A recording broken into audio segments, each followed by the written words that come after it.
Walang makapipigil sa katotohanan. Mapapanood na ang investigative docu-film ng GMA Public Affairs at GMA Pictures na Lost sa Bungeros. Magiging bahagi po yan ng Q Cinema International Film Festival ngayong November. Panoorin po natin ito. Ibalik na lang ang mahal namin sa buhay! Walang makapipigil sa katotohanan. Hustisya para sa lahat! Hustisya! Lalaban tayo! Lalaban!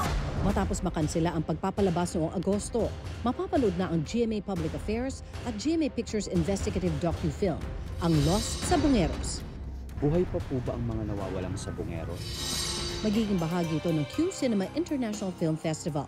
Sa ginanap na MediaCon ng 12th edition ng Q Cinema, inanunsyo na magkakaroon ng special screenings ang Lost sa Bungeros sa nasabing festival. Ang direktor ng Lost sa Bungeros na si Brian Brazil, masaya na sa wakas ay mapapanood na ng publiko ang pinaghirapang docu-film. Ang tagal nating hinintay ito di ba? Tapos ang daming pinagdaanan and salamat tayo sa Q Cinema na binigyan tayo ng platform para magkaroon siya ng theatrical run. Nakakalungkot pa rin kahit na magkakaroon tayo ng premiere sa Q Cinema dahil may maraming pa rin nawawalang mga sabungeros at hoping na makuha pa rin nila yung hustisya. Abangan ang special screenings ng Lost sa Bungeros sa Q Cinema International Film Festival simula November 8 hanggang November 17.